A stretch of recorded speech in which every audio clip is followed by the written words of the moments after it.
Marvin Popcorn Sutton was more than just a moonshiner. He was a cultural icon, a living embodiment of Appalachian folklore, and a man who embraced rebellion as a way of life. His tragic death in March 2009 marked the end of a storied life, but his legend continues to grow, inspiring songs, festivals, and myths. Here, we delve into Popcorn's fascinating biography, exploring his life, craft, and enduring legacy. Early life, roots in the Smoky Mountains. Born on October 5, 1946, Marvin Sutton was raised in the shadow of the Great Smoky Mountains National Park in western North Carolina. His family had deep Appalachian roots, living in the area of Hemphill and Cataloochee for generations. Popcorn grew up in a world shaped by subsistence farming, trading homemade butter for groceries, and surviving on the resourcefulness typical of mountain life.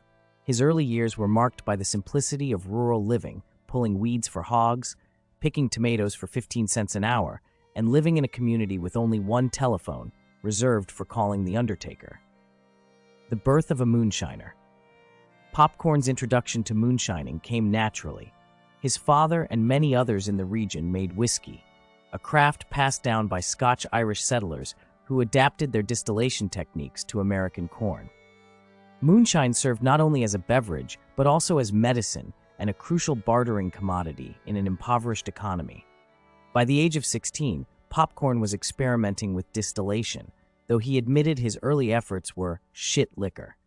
At 20, unable to conform to the structure of traditional employment, he turned to moonshining full-time. Around this time, he earned his nickname after a bar brawl where he smashed a misbehaving popcorn machine with a pool cue, a legendary act of defiance that foreshadowed his lifelong disdain for authority.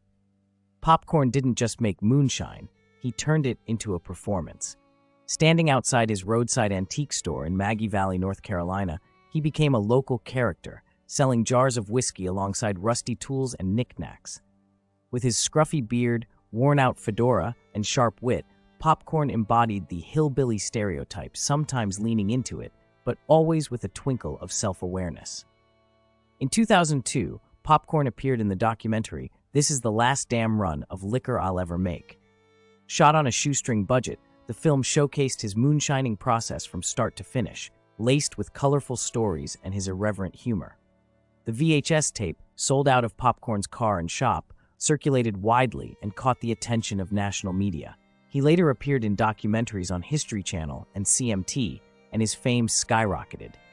Popcorn became a regular at heritage festivals, publicly demonstrating moonshine making and offering samples, sometimes to the horror of event organizers. His charisma and outlaw reputation made him a folk hero, and he began to profit from his fame, selling jars of whiskey, merchandise, and even a self-published book, Me and My Liquor. While Popcorn's public demonstrations painted his moonshining as a harmless cultural tradition, he continued to produce vast quantities of whiskey at his Tennessee property.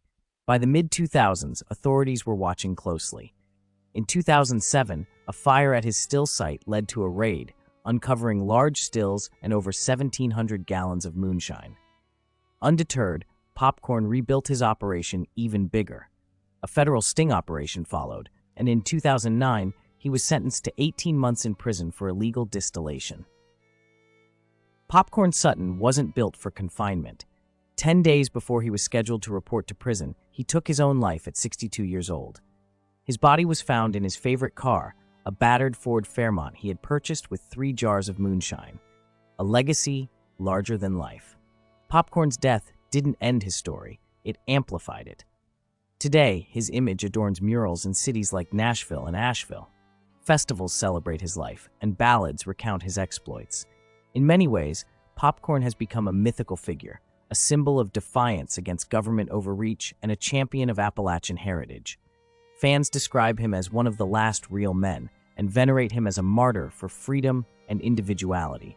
The myth versus the man. While Popcorn's transformation into a folk hero is fascinating, it often overshadows the complex, flawed man he was. He was fiercely independent, deeply proud of his craft, and unrelentingly rebellious. Yet, his choices often brought conflict with the law and strained relationships. "When I'm gone, the damn liquor's gone," he once said. "And I'm just about gone." Popcorn Sutton's life and death remain a potent mix of reality and myth, but one thing is clear. His story has cemented his place in the annals of Appalachian folklore. Marvin Popcorn Sutton will forever be remembered as a moonshiner, outlaw, and enduring symbol of a vanishing way of life.